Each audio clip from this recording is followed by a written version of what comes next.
رافضی ذاکر حسین الاسدی کا اماموں سے ڈرنے اور ان سے توقع رکھنے کی دعوت دینا۔ هل أذكر الإمام كل يوم في صلاتي، في دعائي؟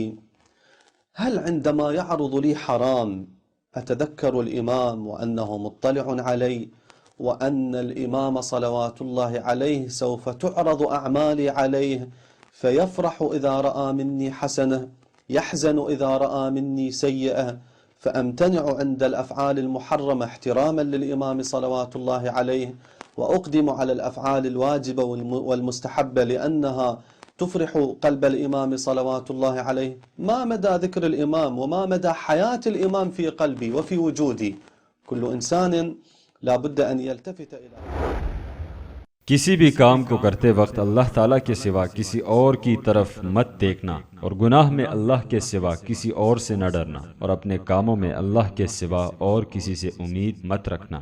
اللہ رب العزت قرآن پاک میں سورۃ الانعام کی آیت نمبر 162 اور 163 میں آپ صلی اللہ علیہ وسلم سے مخاطب ہو کر فرماتے ہیں، قل ان صلاتي ونسكي ومحياي ومماتي لله رب العالمين لا شريك له وبذلك أمرت وأنا أول المسلمين۔ آپ صلی اللہ علیہ وسلم فرما دیجئے کہ یقیناً میری نماز اور میری ساری عبادات اور میرا جینا اور میرا مرنا یہ سب خالص اللہ ہی کا ہے جو سارے جہان کا مالک ہے، اس کا کوئی شریک نہیں، اور مجھ کو اسی کا حکم ہوا ہے، اور میں سب ماننے والوں میں سے پہلا ہوں۔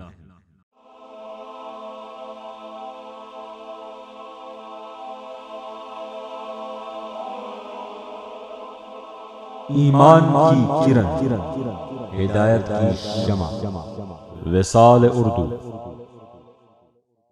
لا